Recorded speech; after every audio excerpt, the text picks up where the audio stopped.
Bonjour Marc Fesneau, Bonjour. ministre de l'Agriculture et de la Sécurité alimentaire, ministre aussi un peu des forêts, car l'Office national des forêts dépend de votre ministère. On va parler de l'après, de ce qui sera fait après cette catastrophe, mais pour l'instant, il y a toujours le feu, on l'entendait encore dans le journal, en Gironde, même s'il commence à être un peu plus limité.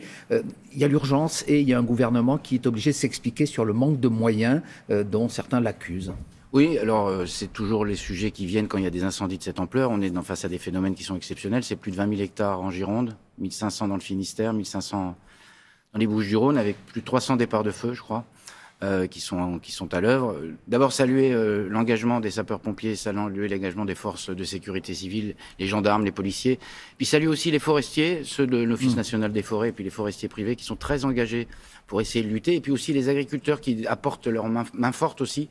Mais ce sont les professionnels, qui parfois disent qu'il manque de moyens. Oui, il y a des Canadiens Il y a un sujet sur les moyens. Alors d'abord dire quel est l'état des choses. On est le pays d'Europe qui a la plus grande flotte aérienne qui permet de lutter contre les incendies. Sans doute ce type d'événement doit nous faire réfléchir. Le président de la République se rendra cet après-midi en Gironde à complémenter les moyens, aller plus loin. La sécurité civile s'est vue dotée d'un budget en augmentation de 44% dans les 5 dernières années. Ça veut dire qu'on a déjà été au rendez-vous. Sans doute qu'il faudra aller plus loin pour faire face à des incendies dont on voit bien que les épisodes de sécheresse et la canicule viennent les rendre beaucoup plus prégnants.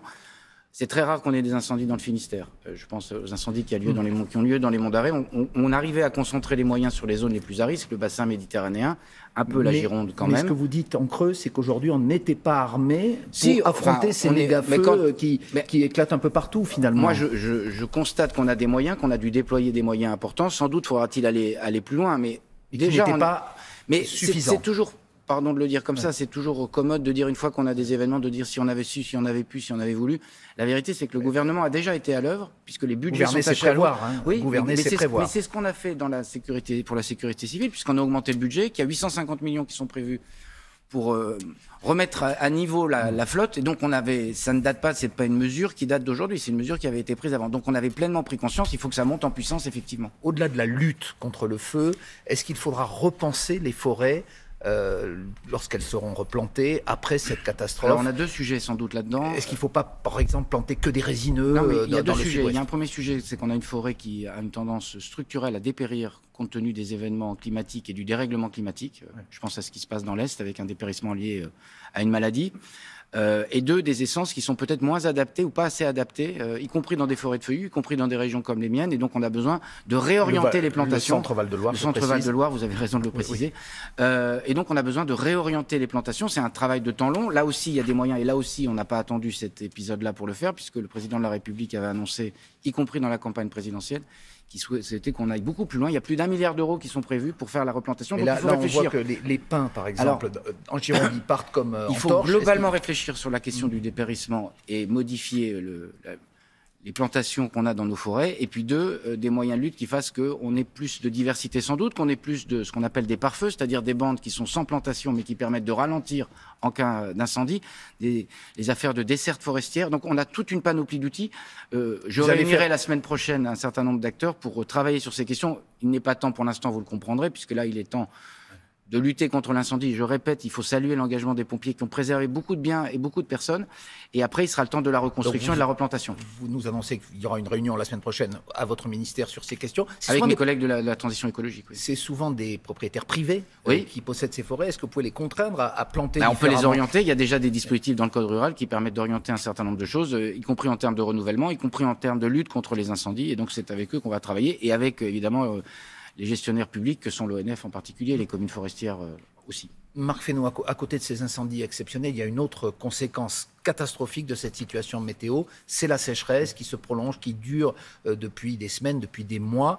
Plus de 70 départements français, je crois, sont... 75, oui. 75 exactement, ont aujourd'hui des mesures de restriction d'eau. Est-ce qu'il faut aller plus loin? Est-ce qu'il faut que ces mesures soient davantage appliquées qu'elles ne le sont, là encore, en termes de mesures d'urgence? Là aussi, essayer de préciser les choses. On a un dispositif qui est très rodé, qui est un dispositif gradué, qui va des premières mesures jusqu'à des mesures d'interdiction stricte sur un certain nombre d'utilisations de l'eau. Moi, j'en appelle à la responsabilité de chacun. Au fond, dans des périodes comme celle-là, est-ce qu'il a besoin de remplir sa piscine? Est-ce qu'il a besoin de nettoyer sa voiture, est-ce qu'il a besoin... Rien ne l'interdit aujourd'hui. Si, il y a un certain nombre d'arrêtés préfectoraux qui l'interdisent. Après, il faut que ce soit appliqué, mais on ne va pas aller dans chaque maison vérifier ce que font les gens. C'est une possibilité, mais la question n'est pas celle-là. La question, c'est la responsabilité. Vous voulez pas renforcer les contrôles sur ce point? Parce que justement, il y a beaucoup d'eau qui est gâchée en ce moment, alors que de nombreux agriculteurs en ont besoin. Il y a des contrôles sur le terrain, les agriculteurs en ont besoin, certains industriels en ont besoin, et donc les agriculteurs font leur part parce qu'ils sont très contrôlés. Ils font leur part de réduction de l'utilisation d'eau avec des conséquences sur les récoltes. Et puis chacun doit penser que n'importe quel geste qui permet d'économiser l'eau dans ces périodes-là est un geste important. Chaque jour qui passe, disait Christiane Lambert, la présidente de la FNSEA, il y a quelques jours, on voit les cultures dépérir. Il y a des cultures particulières qui souffrent, par exemple le maïs, qui a besoin de beaucoup d'eau. Est-ce que vous avez déjà prévu des mesures de dédommagement, d'aide aux agriculteurs au cas par cas ou de façon globale? Là aussi, on est au milieu de la crise, donc il appartiendra de regarder d'ici quelques semaines les conséquences réelles. Il y a sur certaines cultures, et puis il y a des conséquences aussi sur l'alimentation animale, puisqu'il y a un certain nombre de prairies qui ne sont plus utilisables, qui n'auront pas de repousse, et qui fera qu'il peut manquer de l'alimentation pour le bétail. Et donc ça, on a besoin de faire un état des lieux à la fin de l'été. C'est plutôt quand les animaux seront rentrés, ils seront à l'étable, comme on dit, cet hiver, qu'il faudra qu'on ait anticipé cette question-là pour pouvoir faire en sorte que l'alimentation soit au rendez-vous pour les animaux. Donc cet état des lieux, il va se traduire par des aides? Alors, il y a des dispositifs, ça me permet de dire deux choses. Il y a des dispositifs classiques qu'on appelle le dispositif de calamité agricole. Le gouvernement a toujours été au rendez-vous sur d'autres épisodes climatiques. Je pense à ce qui s'est passé sur la grêle ou le gel. Vous pourriez le déclencher là aussi. Donc vous pourriez le déclencher, le dispositif. Le dispositif se déclenche, et puis il y a des mesures d'exonération de charges, il y a des mesures d'exonération ou de report de charges, des mesures d'exonération sur le foncier non bâti. Donc on va activer l'ensemble des dispositifs. L'important, c'est d'avoir un état des lieux. Puis il y a un deuxième sujet, c'est le système d'assurance récolte qu'on va mettre en œuvre. C'est l'objet d'une loi qui avait été portée par mon prédécesseur Julien de Normandie, mais dont on n'a pas vu le jour encore. Écoutez, la loi a été votée, a été promulguée le 5 mars. On n'a pas vu le jour, pardon. Oui, a été promulguée le 5 mars. Pour l'instant, il n'y a pas d'assurance récolte. Concrètement, pour l'instant, il y a un agriculteur, il y a un système d'assurance récolte, mais on voit bien que la multiplication des aléas rendait le système obsolète. Donc, on a réformé ce système, et l'objectif, c'est qu'au 1er janvier 2023, il soit bien à l'heure, c'est-à-dire dans un temps très court. J'avais encore une réunion hier soir, y compris avec Christiane Lambert et d'autres organisations agricoles, pour travailler sur cette question. Mais l'assurance récolte, qu'on comprenne bien, ça va concerner tous les agriculteurs. Il faudra souscrire à des compagnies privées. C'est l'État qui sera derrière. C'est à la fois l'État aidera à la souscription de contrats d'assurance récolte, puis après le système assurantiel, et puis il y a la part des cotisations des agriculteurs. Donc c'est un système qui vise à mieux sécuriser. C'est un élément de sécurisation. Puis il y a un troisième élément, sur des éléments de sécheresse. Il faut qu'on arrive à déployer dans le territoire les suites de ce qu'on a appelé le Varenne de l'eau, qui était un moment de grande discussion et de débat sur la gestion de l'eau. On a des éclats d'eau, on a des périodes sans eau du tout, puis des périodes avec beaucoup d'eau, et donc il faut qu'on puisse en récupérer une partie pour les périodes de disette comme celles que nous connaissons, parce que sans eau, il n'y a pas d'agriculture. Il faudra qu'on apprenne à vivre avec ça, et donc à modifier les pratiques et à réguler la question de l'eau. Marc Fesneau, on a parlé des incendies, de la sécheresse. Il y a un autre sujet chaud, cette fois au sens figuré, qui est en ce moment en débat à l'Assemblée nationale, c'est la loi sur le pouvoir d'achat. Vous étiez ministre des Relations avec le Parlement dans le précédent gouvernement. C'est en expert un peu que vous voyez ce qui se passe. Ça avance très doucement. Il y a 20 articles dans cette loi, 3 seulement ont été votés. Normalement, tout doit être bouclé avant ce week-end. Pourquoi ça coince? Est-ce que les compromis qu'avait promis le gouvernement, finalement, c'est juste des mots? C'est ce que vous reproche la gauche, notamment. Non, mais pour avoir un compromis, il faut que chacun bouge de position. Et moi, je vois un certain nombre d'attitudes, pas partout, pas sur tous les bancs, de gens qui ne veulent pas bouger de position. Donc le compromis, c'est pas je tiens ma position et venez à ma position, sinon il n'y a pas de compromis. C'est ça le principe d'un compromis. Alors il va falloir que chacun apprenne.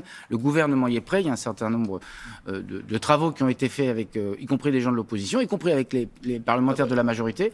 Le temps est un peu long. On est dans une période où il faut que chacun apprenne à travailler avec la volonté du compromis. Vous dites pas sur tous les bancs, justement. Le Rassemblement national, lui, a voté, notamment le premier article sur la prime Macron. Ça n'était pas eux principalement que je pensais. Oui, mais est-ce que ça vous pose un problème de conscience politique, que le Rassemblement national associe ses voix et vous permette de passer cette loi? C'est le débat démocratique.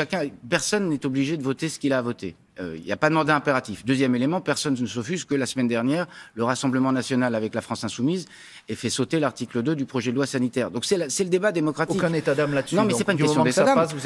Non, ce n'est pas ça. L'important, c'est d'avoir une majorité. Il me semble que chez une partie des socialistes et une partie des LR, il y a des gens avec lesquels on peut trouver un terrain d'entente pour arriver à une majorité. Donc la question n'est pas de se polariser sur le Rassemblement national. Le Rassemblement national fait bien ce qu'il veut. Il est libre de voter ou de ne pas voter. Il le fait souvent d'ailleurs avec la France insoumise. Ça vous arrange, tant mieux. Non, mais c'est pas une question de m'arranger. La question n'est pas de m'arranger. La question, c'est d'avoir un équilibre politique qui tienne la route sur la durée. Et donc, il me semble que dans le champ républicain, avec les Républicains, avec une partie des socialistes, il y a les voies et moyens de trouver des compromis. Dernière question, réponse courte, s'il vous plaît. parler. Vladimir Poutine, un tout autre sujet, mais on reparle d'agriculture et de céréales, dit qu'il veut bien aider le déblocage des céréales ukrainiennes qui sont bloquées dans les ports aujourd'hui à cause de la guerre, à condition qu'on lève l'embargo sur sa propre production. Qu'est-ce que vous en pensez? Il y a un mot simple pour résumer cette pensée ou cette proposition, ça s'appelle du chantage. Si on a un problème aujourd'hui de céréales, je voyais mon collègue allemand hier à Berlin, si on a un problème aujourd'hui de céréales, c'est parce qu'on ne peut plus sortir les céréales, en particulier du port d'Odessa. Donc c'est la volonté de Vladimir Poutine, il ne faut pas inverser les rôles et les responsabilités. La responsabilité de Vladimir Poutine, c'est de laisser circuler les céréales, parce que ça a des conséquences sur le prix des céréales et ça a des conséquences sur les pays limitrophes, y compris les pays méditerranéens. Donc il y a une responsabilité, n'inversons pas les rôles et ne faisons pas par pitié des céréales et de l'alimentation un objet de chantage, parce que là on rentre dans une logique qui serait une logique que je crois délétère. Merci beaucoup Marc Fesneau, ministre de l'Agriculture.